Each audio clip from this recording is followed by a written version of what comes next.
Confesser Jésus veut dire quoi? Confesser Jésus veut dire confesser sa sainteté. Amen. Confesser que c'est sa vie qui est meilleure. Amen. Confesser que c'est la vie de la résurrection qui est bonne. Confesser que la vie que moi j'avais été mauvaise. Voilà ce que ça veut dire. Celui qui me confessera. Alors donc je ne peux pas confesser Jésus sans toutefois, je ne peux pas confesser que la vie de Jésus est bonne si je n'ai pas goûté à sa vie. Amen. Est-ce qu'on comprend? C'est pas la parole qu'on est introduit dans la vie de Jésus. Autrement dit, par le sang et l'esprit de la parole. Parce que Jésus, n'est-ce pas, dit que ma parole est esprit et vie. Tu as compris? Alors donc quand tu reçois la parole dans ton cœur, tu es introduit dans la vie de Jésus. Et c'est maintenant par là que tu confesses que sa vie est bonne. Amen.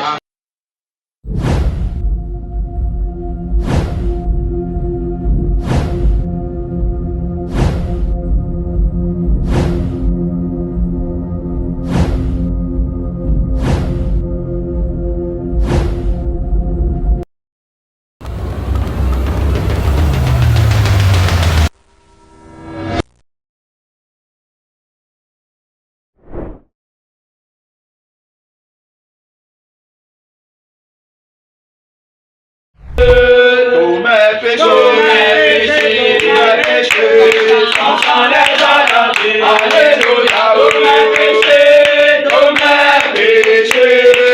sans les adapter. Tous mes soucis, mon sauveur les a pris. Alléluia, tous mes soucis, gloire à la vérité, mon sauveur les a pris.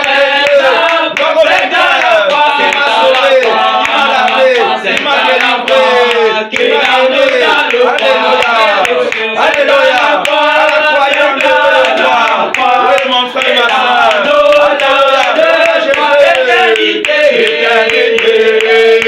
L'éternité, Dieu l'a passé. Chantez ta délivrance, chantez ta délivrance, chantez ta délivrance, chantez ta libération. Célèbre la gloire de Dieu.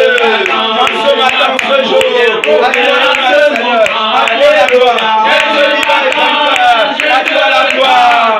Mais en ce moment, alléluia, alléluia, alléluia, alléluia, amen, alléluia, alléluia, alléluia, amen, alléluia, alléluia, alléluia, amen, alléluia, alléluia, alléluia, alléluia, amen, amen. Prie mon frère, ma soeur, parle à Dieu de l'éternité. Pourquoi tu l'as passé? Pourquoi tu l'as passé? Pourquoi tu l'as passé? Pourquoi tu l'as passé? L'éternité, pourquoi tu l'as passé? L'éternité, pourquoi tu l'as passé? Jésus t'attend, Jésus t'attend, Jésus t'attend, au temps de ce moment. Jésus t'attend,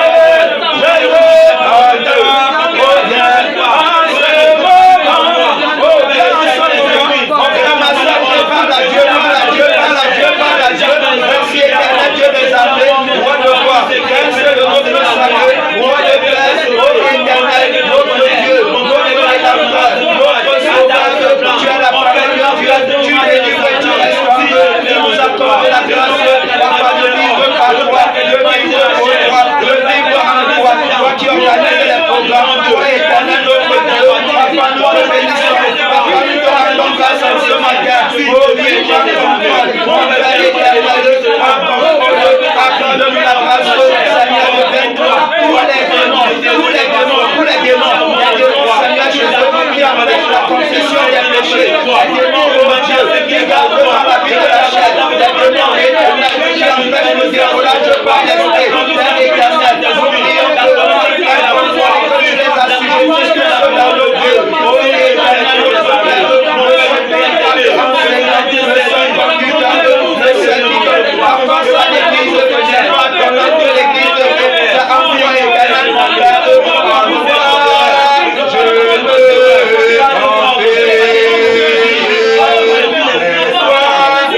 Jésus, redoutable, vivant éternellement, au nom de Jésus.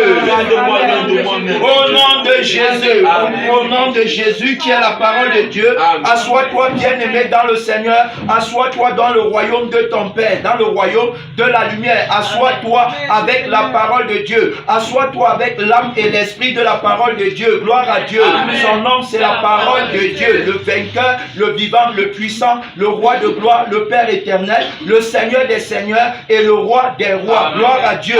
Oui, bien-aimé, c'est en son nom que nous nous sommes levés en ce matin. Nous sommes, n'est-ce pas, au deuxième jour de notre programme, le programme que la parole de Dieu, le Seigneur Jésus a lui-même institué, a lui-même instauré. Alors donc nous rappelons que c'est le séminaire de formation en vue de l'édification, de l'accroissement et de l'affermissement des disciples pour un salut authentique. Donc si nous sommes là, n'est-ce pas, à cause du salut. On ne veut pas, comme on l'a très bien dit hier dans notre introduction, on ne veut pas, n'est-ce pas, marcher comme des aveugles. On ne veut pas dire à la fin si je savais. On veut, n'est-ce pas, avoir l'assurance de notre salut maintenant, aujourd'hui et maintenant, pas demain. C'est maintenant que je vais avoir l'assurance de mon salut. Je ne veux pas être, bien aimé, quelqu'un, n'est-ce pas, qui marche et qui a les doutes en lui-même. Beaucoup de chrétiens marchent avec le doute. Peut-être je suis sauvé, peut-être je ne suis pas sauvé. Alors donc ça c'est le résultat, n'est-ce pas, d'une foi qui n'est pas véritable. Ça c'est le résultat d'un amour qui n'est pas parfait. Amen. Parce que la Bible dit que l'amour c'est le lien de la perfection. Alors donc celui qui aime vraiment, celui-là aura l'assurance de son salut, puisque c'est une relation d'amour. Et nous avons vu que le thème, n'est-ce pas, de ce séminaire, c'est la confession, la restitution, le baptême, avec pour objectif unique l'engagement total à Jésus. Ça veut dire quoi? Ça veut dire que si je confesse mes péchés, si je fais ma restitution, si je me baptise, l'objectif de tout cela, c'est pour m'engager totalement à Jésus. Et aujourd'hui, on va parler de la confession, bien aimée, dans le Seigneur. On va parler de la confession des péchés. Beaucoup de personnes disent, j'ai fait la confession de mes péchés, j'ai fait ma cure d'âme. La cure d'âme, c'est-à-dire que le lavage de mon âme. Est-ce qu'il suffit seulement, après avoir, n'est-ce pas, entendu dire qu'il y a une confession qu'il faut faire, se lever et aller faire la confession? Le Seigneur Jésus, de par le Saint-Esprit, qui est aussi le maître de la moisson et le seul conducteur de l'église, va nous aider, bien aimés, à travailler, n'est-ce pas, sur ce thème, sur cette partie. C'est-à-dire que ça, c'est le deuxième point. Hier, on a vu en introduction la repentance. Et on a vu que la repentance, n'est-ce pas, c'est un changement de vie. Amen. Que la repentance est un changement de nature. Que la repentance est un changement d'homme. Que c'est un changement d'esprit. Que c'est un changement de direction. C'est-à-dire que tout devait changer dans ta vie. Alors donc, est-ce que le fait maintenant d'avoir accepté Jésus signifie que je me suis repenti? Alors donc, c'est en cela, bien aimé, qu'on vient aujourd'hui parler de la repentance. Puisqu'on a également dit que c'était tout un processus. C'est-à-dire que, étant convaincu de la parole, n'est-ce pas, qui met le feu de la conviction dans mon cœur et qui me pousse à prendre des décisions, n'est-ce pas, pratiques, des décisions radicales. Pourquoi? Parce que j'ai entendu la vérité et on a vu qu'il y avait une fausse repentance et une vraie repentance et que la fausse repentance était attachée, n'est-ce pas, à la fausse prédication qui est aussi la semence corruptible, la fausse parole. On a vu que la vraie repentance, elle, n'est-ce pas, en retour, était attachée à la prédication du témoignage de Jésus par lequel on obtient le salut de nos âmes. Amen. On a vu que c'était, n'est-ce pas, au moyen de sa mort et de sa résurrection que nous sommes appelés à la repentance. Parce que s'il n'avait pas mis sur pied la vie de la résurrection, qu'on appelle encore la vie de la sainteté ou encore le salut, alors donc on ne pouvait pas se repentir, on devait seulement rester dans nos péchés. Voilà, c'est parce qu'il est ressuscité qu'il nous appelle à la repentance. On peut donc dire, n'est-ce pas, dans un premier temps, que celui qui appelle à la repentance, c'est le crucifié, et que dans un deuxième temps, celui qui appelle à la repentance, c'est le ressuscité. Voilà, donc c'est en son nom qu'on se répand, et c'est en son nom qu'on reçoit le pardon de nos péchés, comme la Bible nous le dit dans le livre de Actes chapitre 10 au verset 43. Amen. Gloire à Dieu. Oui, c'est l'esprit de la prophétie, mon frère, ma soeur. Donc aujourd'hui, on parle, n'est-ce pas, de la confession des péchés. C'est donc quoi? La confession des péchés. Bien-aimés dans le Seigneur, je vais ralentir, n'est-ce pas, dans le but que nous soyons édifiés, parce que c'est le but de notre séminaire. Il faut qu'on soit édifié, il faut qu'on soit bien affermi. On ne doit pas tomber dans le piège du faux prophète. Le faux prophète, n'est-ce pas, qui œuvre avec pour ambition d'amener la multitude en enfer. La Bible dit qu'il veut, n'est-ce pas, le trône. Il veut, n'est-ce pas, le trône de la parole. C'est ça qu'il vise. Alors pour introduire les gens dans l'erreur et les conduire dans le feu éternel avec lui. Donc du coup, alors il est question pour nous d'étudier calmement et posément. Donc dans Matthieu 10, 32, qu'est-ce que la Bible dit? La Bible dit ceci: c'est pourquoi quiconque me confessera devant les hommes, je le confesserai aussi devant mon Père qui est dans les cieux. Au verset 33, il va dire: mais quiconque me réunira devant les hommes, je le réunirai aussi devant mon Père qui est dans les cieux. Tu as vu? Alors on va voir ici une nette définition de la confession par le Saint-Esprit. Ça veut dire que quoi? Jésus dit que c'est celui qui va le confesser. Confesser Jésus veut dire quoi? Confesser Jésus veut dire confesser sa sainteté. Amen. Amen. Confesser que c'est sa vie qui est meilleure. Amen. Amen. Confesser que c'est la vie de la résurrection qui est bonne. Confesser que la vie que moi j'avais été mauvaise. Voilà ce que ça veut dire. Celui qui me confessera. Alors donc je ne peux pas confesser Jésus sans toutefois, je ne peux pas confesser que la vie de Jésus est bonne si je n'ai pas goûté à sa vie. Amen. Amen. Est-ce qu'on comprend? C'est par la parole qu'on est introduit dans la vie de Jésus. Autrement dit, par le sang et l'esprit de la parole. Parce que Jésus, n'est-ce pas, dit que ma parole est esprit et vie. Tu as compris? Alors donc quand tu reçois la parole dans ton cœur, tu es introduit dans la vie de Jésus. Et c'est maintenant par là que tu confesses que sa vie est bonne. Amen. Il dit que c'est dans la tranquillité et le repos que sera votre salut. Alors donc quand tu entres dans la vie de Jésus, parce que la parole t'y a introduit, alors automatiquement tu commences à confesser que la vie de Jésus est bonne. Tu commences à ressentir quoi? La paix dans la vie de Jésus. Tu ressens la joie, l'amour, tu ressens, n'est-ce pas, la patience, la bonté, la bénignité, la fidélité, la douceur. Tout ça c'est dans la vie de Jésus. C'est parce que tu as reçu l'esprit de la parole. Alors donc que les fruits de l'esprit te sont communiqués. Alors maintenant tu confesses donc que la vie de Jésus est bonne. Et c'est toujours par l'esprit de la parole qu'on appelle encore le Saint-Esprit que tu connais que ta vie est mauvaise. Amen. Amen. Pourquoi? Parce que quand tu n'avais pas reçu l'esprit, tu ne connaissais pas que ta vie que tu menais était mauvaise. Donc tu n'avais pas conscience, n'est-ce pas?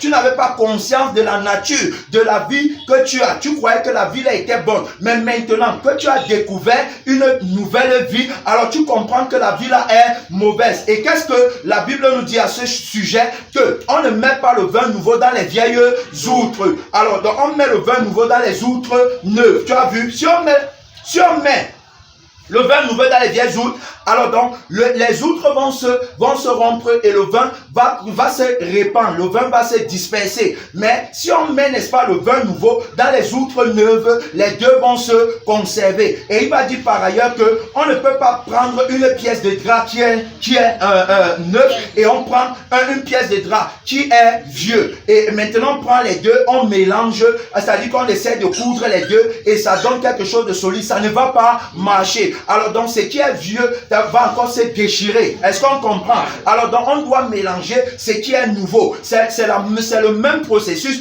et le même phénomène avec la vie de Jésus. Alors donc pour qu'on puisse apprécier la vie de Jésus, on doit d'abord déposer notre vie. Pour que on soit une nouvelle personne, on doit d'abord mourir dans l'ancienne personne. Donc il y a le vieil homme et il y a l'homme nouveau. Alors donc c'est en nouveauté de vie qu'on apprécie la vie de Jésus. Amen. C'est aussi pourquoi on parle de nouvelle naissance. Tu as vu, il y a une ancienne naissance et il y a une nouvelle naissance. Donc en Christ on est né de nouveau. Alors donc, et maintenant ce n'est pas simplement le fait, n'est-ce pas, de dire que je suis né de nouveau, parce que beaucoup disent je suis né de nouveau, mais en réalité c'est la lettre de la nouvelle naissance. Puisque en observant maintenant la vie en profondeur, tu vas remarquer que ce n'est pas la vie de la nouvelle naissance qui est la vie de Jésus que ces personnes ont. Amen. Alors donc il faut savoir que lorsqu'on parle de la nouvelle naissance, c'est la vie de Jésus qu'on doit avoir. Donc c'est pour ça qu'il a dit qu'on ne peut pas mettre le vin nouveau dans les vieilles outres. Et il dit encore que quelqu'un, après avoir bu le vieux vin, ne peut pas apprécier le vin nouveau. Amen. Amen.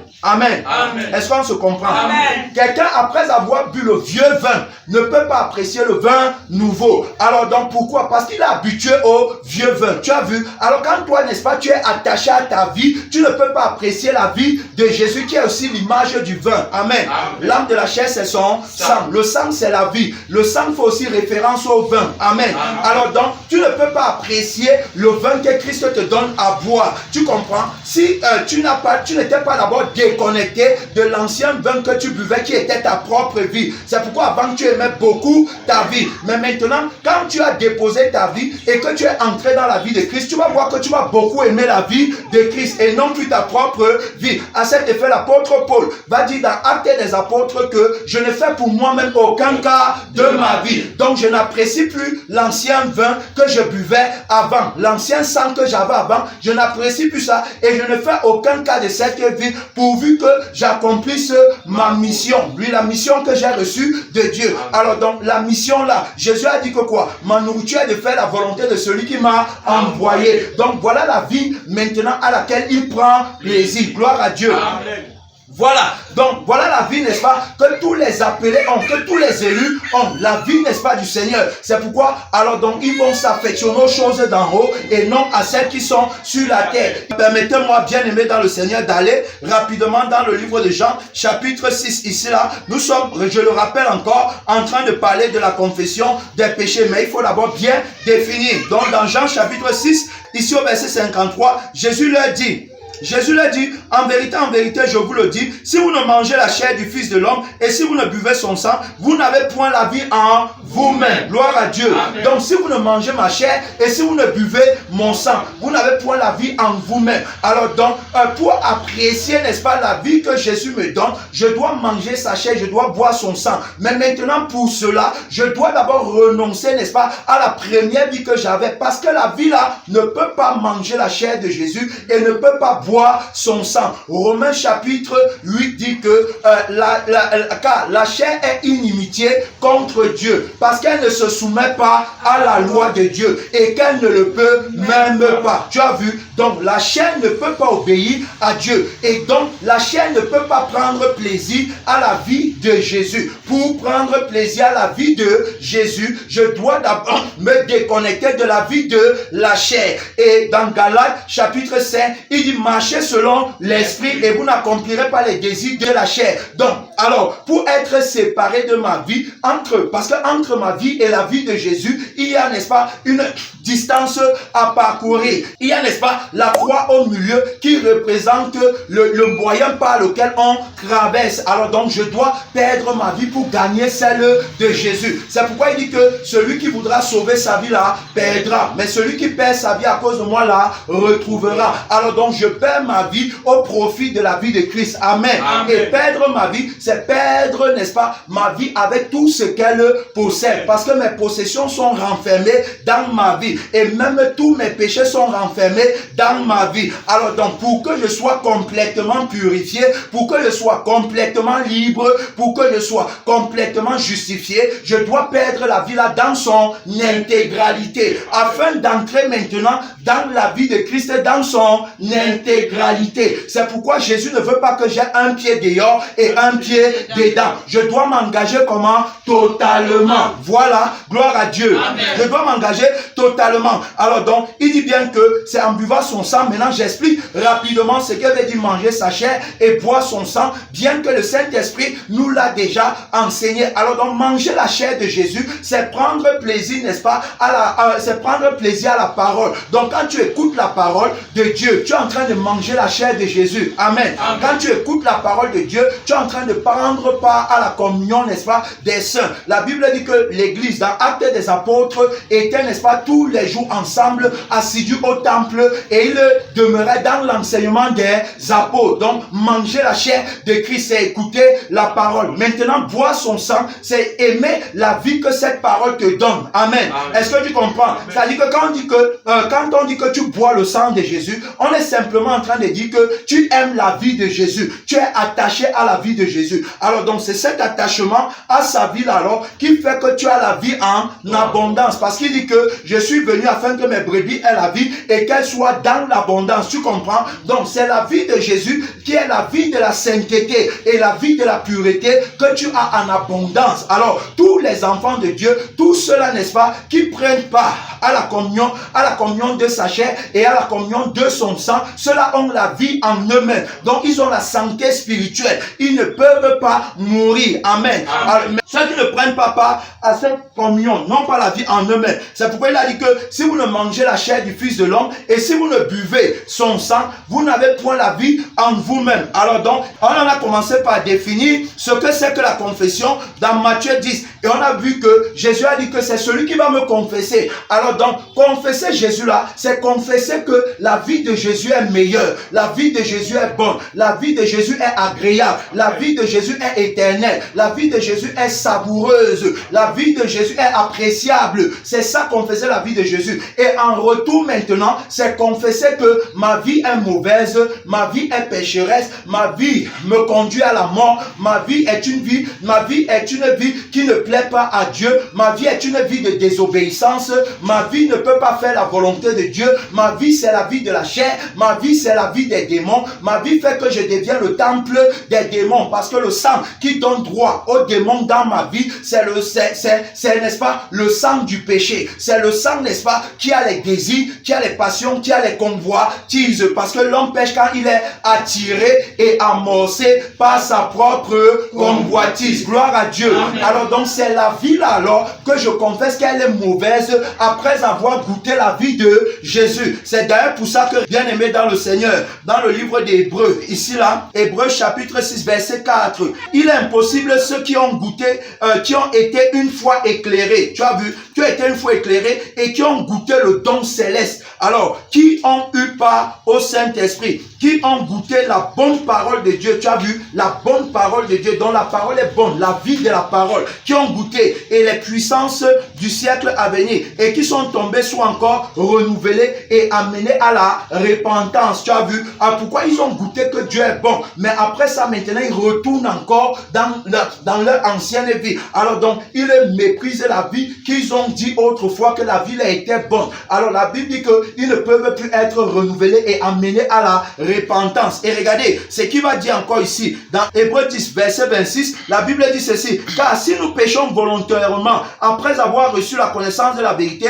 il ne reste plus de sacrifice pour les péchés. Tu as vu? Alors on a étudié que la connaissance, n'est-ce pas, est une vie, ce n'est pas la lettre. Et la vie là, c'est la vie là alors qu'on dit qu'elle est bonne. Amen. Amen. La vie de la vérité, l'amour pour la vérité. J'aime la vérité, je veux la vie de la vérité. Alors donc c'est par l'amour pour la vérité que j'accède à la connaissance de la vérité. Donc c'est la vie de la vérité que j'ai et qui me conduit. Si j'ai goûté que le Seigneur est bon, est-ce que je vais encore désirer le laisser? Non. Alors donc c'est parce qu'il est bon que je me détache alors de ma vie pour m'attacher complètement à lui. Regardez encore ce que la Bible va dire. Nous sommes dans la définition, bien aimé, de la confession. Dans 1 Jean chapitre 4 verset 15.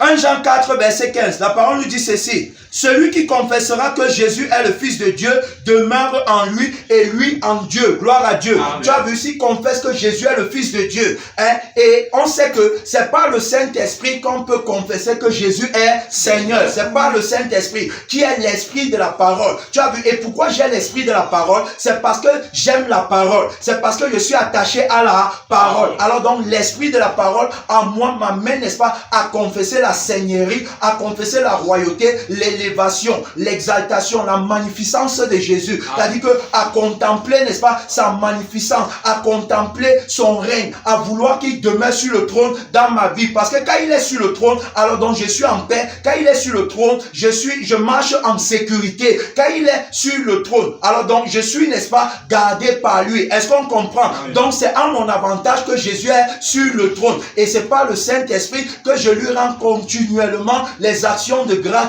que je le glorifie en tout temps et en toutes choses. Par exemple, n'est-ce pas, lorsque je prêche, je rends gloire à Dieu qui est sur le trône et je confesse que, n'est-ce pas, sa vie est bonne. Amen. Amen. Alors donc, et j'amène également les autres à goûter la vie de Jésus qui est bonne. C'est pourquoi, bien aimé, l'objectif, n'est-ce pas, c'est d'amener tous les cœurs à Jésus pour qu'ils goûtent la vie qui est bonne et qu'ils s'attachent à cette vie au détriment de la vie qui est mauvaise et qui conduit dans le feu éternel. Voilà la raison pour laquelle, alors, donc, voilà la raison pour laquelle, n'est-ce pas, alors on parle de la confession des péchés. 1 Jean 4, verset 15, celui qui confessera que Jésus est le Fils de Dieu. Dieu demeure en lui et lui en Dieu. Donc si je confesse que Jésus est le Fils de Dieu, Dieu demeure en moi et moi je demeure en Dieu. Tu vois, donc on est parfaitement un. Voilà. Donc c'est la vie là alors qu'on vient confesser. C'est pourquoi on parle de la confession des péchés. Parce que si tu n'as pas vraiment apprécié la vie de la parole, alors donc ce que tu vas faire c'est quoi? Tu vas faire une fausse confession. Ta confession ne sera pas vraie. Tu vas confesser pourquoi? Parce qu'on dit dans la lettre de confesser les péchés. C'est pourquoi, donc j'ai dit tout à l'heure que beaucoup de personnes disent j'ai confessé mes péchés, j'ai fait ma cure d'âme. Tu vas voir, beaucoup de personnes vont te dire ça. Mais est-ce qu'il suffit seulement d'aller réciter les péchés que tu as commis? Est-ce que c'est ça la confession des péchés? Parce qu'on parle ici de la vie d'abord. On définit, n'est-ce pas, la vie de Jésus comme étant la vraie confession. C'est-à-dire que dire que la vie de Jésus est bonne. C'est-à-dire que confesser Jésus. Je ne peux pas confesser Jésus en restant dans la lettre. Si je confesse que la vie de Jésus est bonne, c'est parce que je l'ai reçu en moi. Je ne confesse pas parce que la lettre dit que la vie de Jésus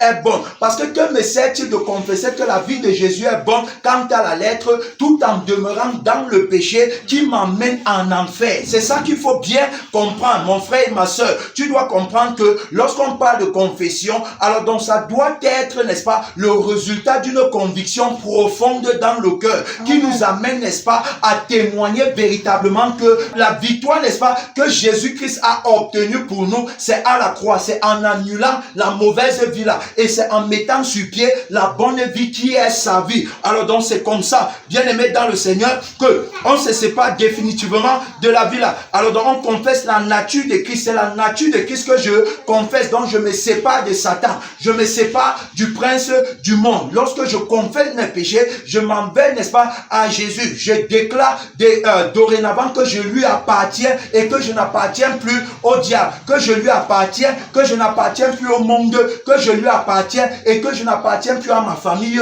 que je lui appartiens, que je n'appartiens plus à ma femme ou à mes enfants ou encore à mes parents, mais que je lui appartiens. Je suis désormais enfant, n'est-ce pas, de Dieu. C'est-à-dire que ma mère devient l'église et mon père devient la parole de Dieu. Alors donc je suis complètement à lui. Je ne me donne pas à moitié, je me donne complètement, je me donne totalement. Voilà. Donc il doit y avoir séparation entre les deux vies. Tu as compris? Alors on a défini, alors ce que c'est que la confession. Maintenant tu vas voir, regarde, dans Matthieu, le Seigneur appelle, n'est-ce pas, à la confession des péchés. Matthieu 3, verset 6, il dit, et en confessant leurs péchés, il se faisait baptiser par lui dans le fleuve du Jourdain. Tu as vu, en confessant les péchés, il se faisait baptiser par lui. Je ne peux pas m'engager totalement à Jésus si je ne confesse pas mes péchés. Je ne peux pas dire que je me suis repenti si je ne fais pas la confession de mes péchés. Pourquoi? Parce que quand je me répands par la conviction de l'esprit de la parole qui est entré dans mon cœur, alors donc je suis poussé par lui à la confession de mes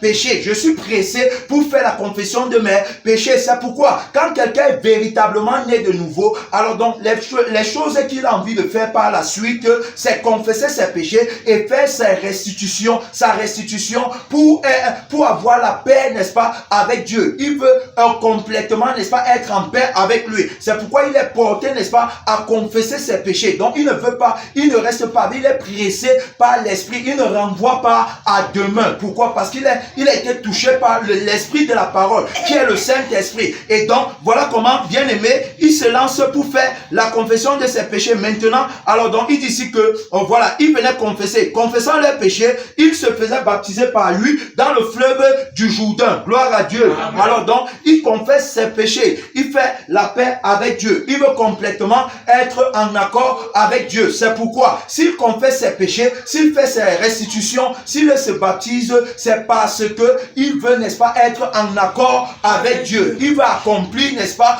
ce que Dieu a dit. Même quand Jésus va venir, regardez ce que Jésus va dire à Jean-Baptiste. La Bible dit dans Matthieu chapitre 3 verset 13. Alors Jésus vint de la Galilée au Jourdain vers Jean pour être baptisé par lui. Mais Jean s'y opposait en disant, c'est moi qui ai besoin d'être baptisé par toi. Et tu viens à moi. Jésus lui répondit, laisse faire maintenant, car il est convenable que nous accomplissions ainsi tout ce qui est juste. Et Jean ne lui résista plus. Tu as vu, il est bon qu'on accomplisse tout ce qui est juste. Alors donc, je vais être en paix avec Dieu. Je commence par me repentir, n'est-ce pas? Et maintenant, en me repentant, je m'engage, n'est-ce pas, à me débarrasser de la vie que j'avais en confessant mes péchés à Dieu. Tu as vu, c'est-à-dire que la confession véritable, c'est celle qui commence par l'abandon de la vie du péché. C'est celle qui commence, n'est-ce pas, par le regret du temps qu'on a passé dans le péché. C'est celle, n'est-ce pas, qui nous amène à être sincères dans la chambre de notre cœur avec Dieu, qui est le lieu d'intimité, qui est le lieu, n'est-ce pas, où il y a le rapport entre la parole et nous. Alors donc, avec tout ça en nous, nous ne pouvons pas avoir un rapport intime avec la parole de Dieu. Amen. Amen. Gloire à Dieu. Amen. Alors donc, maintenant, lorsque je m'en vais, alors donc je fais la part avec lui. C'est pourquoi je prends la résolution de confesser mes péchés. Alors je dis la vérité à Dieu. Je me débarrasse de tout ça avant de sortir maintenant publiquement. Parce que beaucoup de personnes viennent, n'est-ce pas, ils disent, je vais faire la confession de mes péchés, mais en réalité, ils n'ont pas encore déposé la vie justement qui les amène à commettre ces péchés. Ils aiment encore la vie là, mais en même temps, ils veulent faire la confession des péchés. Frères et sœurs, ça ne marche pas comme ça. Ça, c'est la confession de la lettre. On a vu qu'il y avait une repentance de la lettre. Et aussi, on voit aujourd'hui qu'il y a une confession de la lettre. Tu comprends? C'est ça. C'est la confession qui fait que tu viens aujourd'hui, tu confesses tes péchés, mais après, quand tu retournes là-bas, tu peux encore commettre les mêmes péchés que tu as confessés. Alors, donc, comment est-ce que tu peux, n'est-ce pas, vomir quelque chose et retourner manger ce que tu as vomi hier? Ce n'est pas comme ça. Tu dois comprendre ce que c'est que la confession. Donc, tu dois comprendre que ça commence, n'est-ce pas, par la haine de la vie du péché. Quand tu confesses vraiment, tu es en train de détester la vie du péché et tu es en train d'embrasser et aimer la vie de la sainteté. Voilà là où la confession véritable commence. Pour que ta délivrance soit claire, pour que ta délivrance soit nette, pour que tu sois en accord avec Dieu, tu dois commencer dans la chambre de ton cœur à régner la vie du péché, à régner la vie du monde, à régner la vie des désirs, des passions de la chair. Parce que Galates chapitre 5, 24 dit que ceux qui sont en Jésus-Christ ont crucifié la chair avec ses désirs et ses passions. Et la Bible dit dans Apocalypse que c'est à cause du sang de l'agneau qu'ils l'ont vaincu et qu'ils n'ont pas aimé leur vie jusqu'à craindre la mort. Tu as vu? Alors donc ils ont détesté la vie là. Alors pour prendre la vie de Jésus, tant que ce n'est pas d'abord fait ainsi, même si tu sors confesser tes péchés tous les jours, publiquement et même devant les témoins, la confession là ne peut pas te porter à une délivrance véritable, ne peut pas te porter à une vie véritable de la liberté. Est-ce qu'on comprend? Amen. Donc il faut savoir que tu dois d'abord, c'est-à-dire que c'est la vie là que tu dois d'abord régner en premier. La plus grande de toutes les confessions qui nous libère des démons géants. J'ai dit la plus grande confession, c'est celle, n'est-ce pas, qui t'amène à déposer ta propre vie sur cette terre pour prendre la vie de Jésus. C'est pourquoi Jésus, notre maître, a dit, si quelqu'un veut venir après moi, qu'il renonce à lui-même. Alors donc c'est lui qui appelle à la repentance et il te dit ce qu'il faut faire si tu veux avoir une véritable délivrance. Pourquoi beaucoup de gens font la confession de leurs péchés et par après, les péchés qu'ils ont confessés les suivent encore? C'est parce qu'après avoir confessé leurs péchés, alors ils gardent quand même la vie qu'ils avaient avant. Et gardant la vie là, les démons ont tout le droit dans cette vie. En fait, ce qui donne droit aux démons dans ta vie, c'est le sang que tu portes. Amen. Amen. Le sang là, c'est le sang du premier Adam. C'est le sang, n'est-ce pas? C'est le sang de la corruption. C'est le sang qui ne peut pas plaire à Dieu. C'est pourquoi les démons, ce qui n'est pas à Dieu, appartient à Satan. Est-ce qu'on comprend? Amen. Et à ses agents. Alors donc, la vie que tu as là, les démons ont le plein droit d'habiter dans cette vie. Amen. Amen. La Bible nous dit que lorsqu'un homme fort garde sa maison, alors, donc la maison est en sécurité. La maison en sécurité. Amen. Mais maintenant, il faut seulement qu'un plus fort que lui, alors vienne le dompter et qu'il prenne possession de sa maison. C'est la même chose lorsqu'on voit, par exemple, on voit qu'il y a certaines nations qui sont plus puissantes que d'autres. Et quand il y a la guerre, les nations les plus puissantes assujettissent ceux qui sont les plus faibles. Et ensuite, quand ils les ont assujettis, ils font comment? Ils prennent contrôle de leur territoire. Tu as vu? Alors donc, les démons, n'est-ce pas? Ils habitent en toi parce que quand tu n'es pas à Christ, tu es leur territoire. Est-ce qu'on comprend? Amen. Tu les appartiens, tu es le temple des démons. Mais maintenant, quand Jésus vient, alors donc, Jésus, n'est-ce pas, doit, puisqu'il est le plus fort, est-ce qu'on comprend? Amen. Alors donc, il doit maintenant jeter le prince du monde dehors, avec ses démons, ses agents, tout ce que dans des sirènes, des eaux, tout ça, les esprits des serpents, des dragons, tout ce que vous entendez. Alors donc, quand Jésus vient, il doit les jeter dehors, et lui prend possession maintenant du temple, parce qu'il est le plus fort. Tu as vu? Alors, maintenant, lorsqu'il prend le temps, il prend possession du temple, tu deviens donc maintenant le temple du Saint-Esprit. Tu n'es plus le temple des démons. Parce que Jésus a assujetti, n'est-ce pas, l'adversaire qui régnait en toi. Et maintenant, lui, il a pris possession. C'est pourquoi Jésus dit, détruisez ce temple.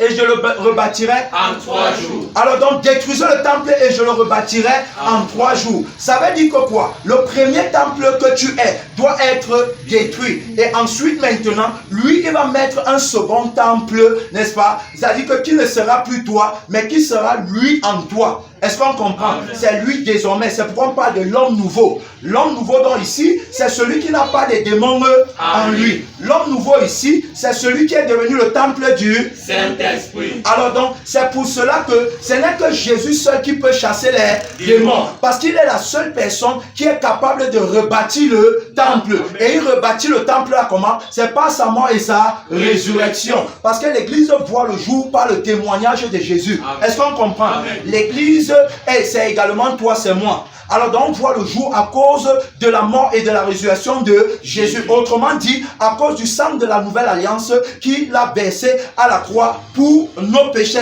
pour que nous en soient lavés. Alors donc c'est comme ça qu'il rebâtit dans le temple. Regardez, regardez. Personne, n'est-ce pas, qui est venu avant Jésus ne pouvait chasser les démons. Et jusqu'au jour d'aujourd'hui, personne ne peut chasser les démons en dehors de Jésus seul. Est-ce qu'on comprend? Amen. Maintenant, tu dois comprendre que Jésus peut le faire à partir, n'est-ce pas, d'un temple dans lequel il habite. Amen. C'est-à-dire que s'il habite, n'est-ce pas, dans un témoin, peut-être un pasteur, un prophète, un évangéliste, un missionnaire, il habite pleinement en lui, alors donc il peut exercer son ministère, n'est-ce pas, de chasser les démons en lui. Est-ce qu'on comprend? C'est d'ailleurs la raison pour laquelle il va dire que, parce qu'il y a beaucoup qui disent qu'ils le font en son nom, mais qui en réalité eux-mêmes ont les démons en eux. Alors donc tu ne peux pas chasser les démons quand tu as toi-même les démons en toi. Alors maintenant, tu vas dire que non, tu chasses les démons. Mais est-ce que maintenant, toi tu es différent, n'est-ce pas, de ceux qui vivent par le sang du premier Adam, pour dire que tu chasses les démons? Parce que la personne qui peut faire ça, c'est celui qui est venu avec un autre sang que celui du premier Adam. Tous ceux qui sont dans le sang du premier Adam ne peuvent pas chasser les démons. Pourquoi? Parce qu'ils sont dans le sang que les démons dominent. Est-ce qu'on comprend? C'est pourquoi personne avant Jésus ne pouvait chasser les démons. Ni Moïse, ni Élie, ni Jean-Baptiste, ils ne pouvaient pas chasser les démons. Parce qu'ils n'avaient pas le sang. Amen. C'est Jésus qui vient avec le sang par lequel chasse les démons. C'est Jésus qui vient avec la vie dans laquelle les démons ne peuvent pas habiter. Et c'est cette vie-là qui nous donne un remplacement de celle dans laquelle les démons habitaient. Est-ce qu'on comprend? Alors donc, quand Jésus va venir, c'est Jésus bien-aimé dans le Seigneur, qui va donc chasser les démons. Alors donc, je crois que là, tu comprends très bien. Donc, c'est la raison pour laquelle vous allez voir beaucoup de personnes, après avoir confessé les péchés, retournent encore dans les mêmes péchés et ils ne comprennent pas ce qui se passe. Alors donc, ce qui se passe, c'est simplement que ils sont dans une vie, ils sont dans un sang où les démons ne peuvent pas partir. Amen. Ils vont rester dans le sang là aussi longtemps que tu gardes la vie que tu as. Et la vie là, c'est quelle vie? C'est la vie qui veut devenir. C'est la vie qui veut gagner. Celui qui voudra gagner sa vie là, perdra. C'est ce que le maître a dit. Donc, la personne qui chasse les démons reconnaît que pour que les démons n'habitent pas en toi, tu dois mourir. Amen. La seule condition qui va faire que les démons n'habitent pas en toi, c'est que toi, tu dois mourir. Et en cela, l'apôtre Paul va dire dans Galates 2 verset 20 que j'ai été crucifié avec Christ. Et si je vis, ce n'est plus moi qui vis, mais c'est Christ qui vit en moi. Les démons ne peuvent donc pas régner en lui. Amen. Et voilà la caractéristique de tout véritable témoin et de tout véritable enfant de Dieu. C'est-à-dire que ma vie dans le monde, elle est perdue. Ce Paul qui dit que j'ai été crucifié avec lui, et donc j'ai été crucifié avec Christ. Et donc, si je vis, ce n'est plus moi qui vis, mais c'est Christ qui vit en moi. Va dire dans Philippiens 3, 7 à 8 que ces choses qui étaient pour moi comme des gains, je les ai regardées comme une perte à cause de Christ. Et même je regarde toutes choses comme une perte à cause de l'excellence de la connaissance de Jésus-Christ, mon Seigneur, pour lequel j'ai renoncé à tout. Important de souligner, j'ai renoncé à tout. Et Jésus va dire que quoi? Quiconque d'entre vous ne renonce pas à tout ce qu'il possède, il ne peut pas être mon disciple. L'apôtre Paul maintenant va accomplir cette parole en disant que j'ai renoncé à tout. Et je les regarde comme de la boue, afin de gagner Christ, donc afin que Christ vive pleinement sa vie en moi. Car désormais, à cause de la crucifixion, ce n'est plus moi qui vis, mais c'est lui qui vit en moi. Raison pour laquelle il va alors aller avec le vrai témoignage qui ramène, n'est-ce pas, les âmes à la repentance et à la confession des péchés en tant que témoin de la résurrection de Jésus. Et il va laisser, n'est-ce pas, Christ œuvrer en lui pour le salut des âmes. Tu as vu? Or, on va voir que les faux témoins n'ont pas ce témoignage. Est-ce qu'on comprend? Alors donc pourquoi? Parce que aussi, et on a vu la délivrance de Paul hier. Amen. Amen. On a vu que l'apôtre Paul, n'est-ce pas, a également fait 3 jours et 3 nuits étant aveugle. C'était, n'est-ce pas, le mystère, n'est-ce pas, de la mort et de la résurrection de Jésus. 3 jours et 3 nuits dans le sein de la terre. Comme il a dit, que de même que Jonas l'a fait dans le ventre d'un grand poisson, le Fils de l'homme le fera également dans le sein de la terre. Donc maintenant, un jour, on a vu que c'était la purification du corps, un jour la purification de l'âme, un jour la purification de l'esprit. Voilà ce qu'on a vu. Alors donc, on va voir que c'est Jésus donc qui sera, n'est-ce pas, c'est Jésus donc qui vient donc avec notre délivrance, avec notre libération. Maintenant on va aussi voir, bien aimé dans le Seigneur, pourquoi est-ce que on doit confesser nos péchés, en notant très bien que c'est Jésus seul qui peut chasser les démons. Personne en dehors de Jésus ne peut chasser les démons. C'est d'ailleurs pourquoi dans Matthieu chapitre 7 21 il va dire que tous ceux qui me disent Seigneur, Seigneur n'entreront pas tous dans le royaume des cieux. Et maintenant ils vont dire que Seigneur, est-ce qu'on n'a pas chassé les démons en ton nom? Est-ce qu'on n'a pas prophétisé en ton nom? Est-ce qu'on n'a pas guéri les malades en ton nom? Et je leur dirai alors que je ne vous ai jamais connu. Mais comment c'est quels démons qu'ils ont chassés et eux-mêmes ils sont rejetés au dernier jour? Tu as vu? Alors donc ils n'ont jamais chassé les démons parce que Satan ne peut pas chasser Satan. Un royaume qui est divisé ne peut pas subsister. Pour chasser Satan, il faut le faire avec la vie de Jésus. Ce n'est que la vie de Jésus qui chasse la vie de Satan. La vie de Satan ne peut pas chasser la vie de Satan. Est-ce qu'on comprend? Amen. Je ne peux pas aller combattre Satan en gardant sa vie en moi. Et la vie de Satan en moi, c'est la vie de je veux, c'est la vie de il me faut, c'est la vie de je n'ai pas, c'est la vie de on m'a fait. Parce que la Bible dit dans le livre de Jacques chapitre 4 que d'où viennent les luttes, d'où viennent les querelles. N'est-ce pas de vos passions qui combattent dans vos membres? L'apôtre Paul va dire que faites donc mourir les membres qui sont sur la terre, les impudicités, les mauvais désirs et tout ça. Ce sont ces désirs qui font qu'il y a les luttes, les divisions, les calomnies, les médisances, les murmures et autres. Pourquoi? Parce que c'est la vie de Satan. C'est donc la vie là qui ne peut pas chasser Satan. Donc, si tu as encore la vie là en toi, il faut que tu saches que c'est la vie de Satan qui est en toi. La vie de Christ, n'est-ce pas? C'est la vie de la sainteté, c'est la vie du renoncement. La vie qui est, n'est-ce pas, celle que Paul nous a présentée. Et la vie que les vrais témoins ont aujourd'hui. Donc,